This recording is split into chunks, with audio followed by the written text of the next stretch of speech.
রাত্রেবেলায় রুটি বানিয়েছিলাম, 2-4 পিস রুটি বেঁচে গেছে। এই বাসি রুটি সকালবেলা আর কারোর খেতে ইচ্ছে করছে না, তাই ভাবলাম চটজলদি নিনজা টেকনিকে একটা দারুণ রেসিপি বানিয়ে দিই, যেটাতে বাসি রুটিও আমার শেষ হয়ে যাবে এবং সবাই মন ভরেও খেয়ে নেবে।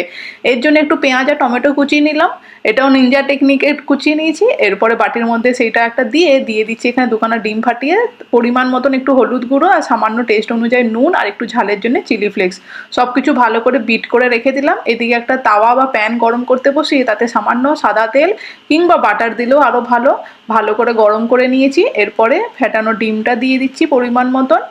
তারপরে এটাকে একটু ভালো করে গোল করে নেবো।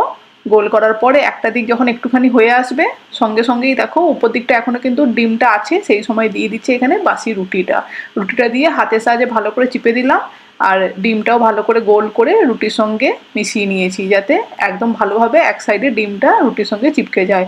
স্প্যাচুলার সাহায্যে চিপে চিপে প্রেসার দিয়ে একটুখানি ফ্রাই করে নিয়ে অপর সাইডটা দিয়ে উপর দিয়ে দিয়ে দিলাম একটু মেয়োনিজ। তোমাদের কাছে চিজ থাকলে চিজও দিয়ে দিতে পারো, দারুণ লাগবে খেতে।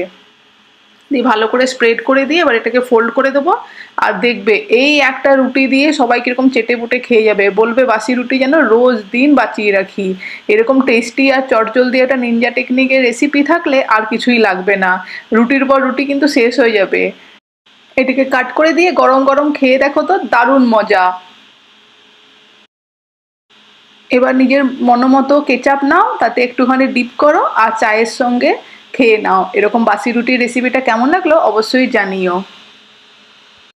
তাহলে বন্ধুরা এই রেসিপিটা এই পর্যন্তই থাকলো। যদি ভালো লাগে লাইক শেয়ার সাবস্ক্রাইব করতে ভুলবে না কিন্তু। আমার বাসি রুটির রেসিপি কমপ্লিটলি রেডি।